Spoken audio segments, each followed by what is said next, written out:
something very rapidly having to do with additional security for our country. You'll be seeing that sometime next week.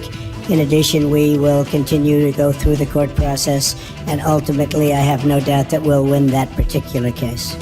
President Trump vowing to take more action after the Ninth Circuit Court's ruling against his travel ban on Thursday. The Trump administration says all options are on the table, including perhaps another executive order. Let's talk about it now with our panel. We have with us Ken Cuccinelli, former Virginia Attorney General, Neera Tanden, President and CEO of the Center for American Progress, CNN political commentator Alice Stewart, and Congressman Andre Carson, Democrat of Indiana. Thanks, one and all, for being here. Congressman Carson, let me start with you. You're one of two Muslims serving in the U.S. Congress. You've accused the president of demagoguery on this issue. Is there any form of tighter vetting that you could support?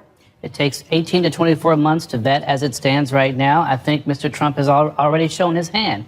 He's trying to now put lipstick on a pig, pun intended, and this is discriminatory against Muslims. How is it, if it's 7 countries, that? Sure. How is it against Muslims? Well, here's the thing. None of the countries that were involved in 9/11 were even listed. We're talking Egypt and Saudi Arabia. I'm not suggesting that they should be listed.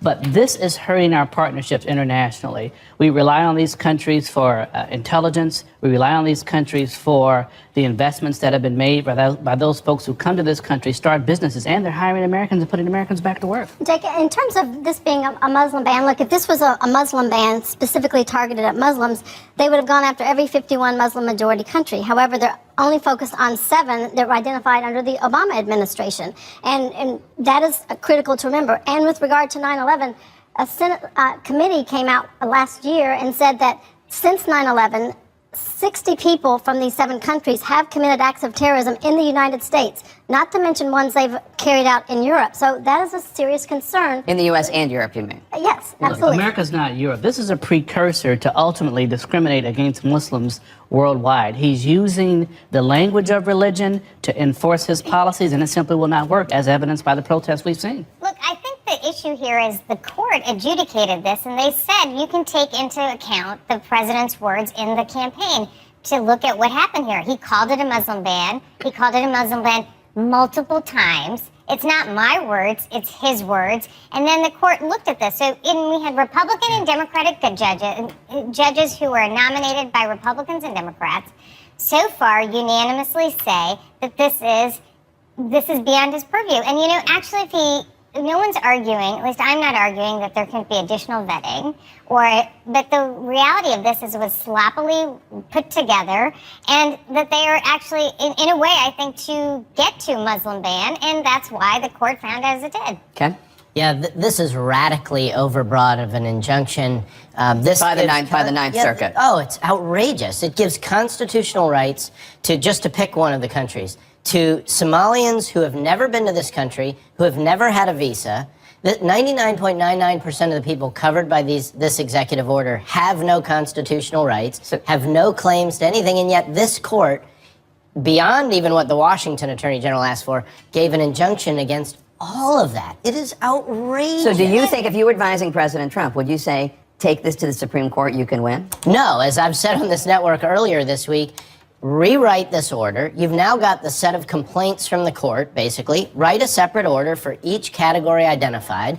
And the 99.99% of people I just talked about will never, ever have that order heard in court, because there's no one to sue on it. And then we can debate, the rest of it. The lawful permanent residents, people with visas who's never been, break it down however you like, and they all, many of them have different levels of due process rights, and then write each order for each category. I think what you're seeing in this whole episode here is that we have a president who didn't go through the normal processes. They didn't really consult with the Justice Department. They didn't really consult with DHS, slapped together essentially an executive order to do his campaign promise. And it is being challenged in the courts, and he's actually losing because he's done such a poor job. And I think you realize, I think the challenge here, I mean, you've just said it. He should rewrite it. He could have written it better from the beginning. Isn't it amazing that what we're fighting over is how fast a politician is keeping their promise? No, He's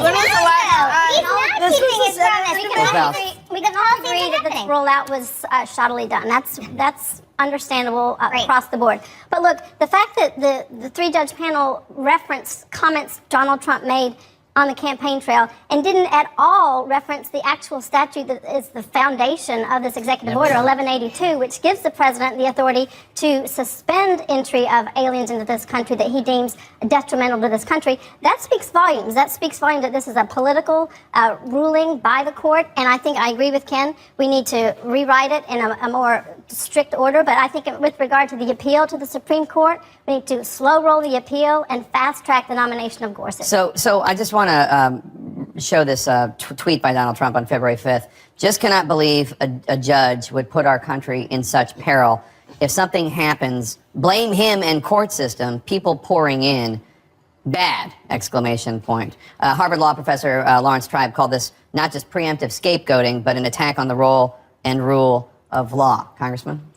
I agree. I mean, I think that Mr. Trump, his impulsivity concerns me. I've said it over and over again. The fact that he's publicly battling with judges via Twitter, it says that he, one, is unfit to be commander-in-chief, and secondly, I think it speaks to his deeper need for validation.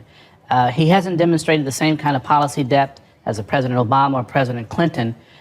He hasn't demonstrated the kind of discipline necessary to be commander-in-chief. And who is he listening to? Obviously no one but himself. Congressman, did you criticize President Obama when he, in person, bullied the Supreme Court over Citizens United, or when in May of 2012, when he attempted, successfully I might add, to intimidate the Supreme Court over Obamacare? I don't remember this sort of hand-wringing and gnashing of teeth. President Obama was the anti-bully. No, it isn't. Donald No, it Trump is is a completely classical different. bully. He's a textbook bully. Okay, The just President to be Obama clear, did it in person. no. Go ahead, Aaron. Can I just say, this is a huge difference. There is a difference between saying, you know what, I disagree with the rulings of a court, and to talk about the ruling itself. Not to, what Donald Trump did was say these judges, the judges, so-called judges, he's attacked the judiciary's independence writ large.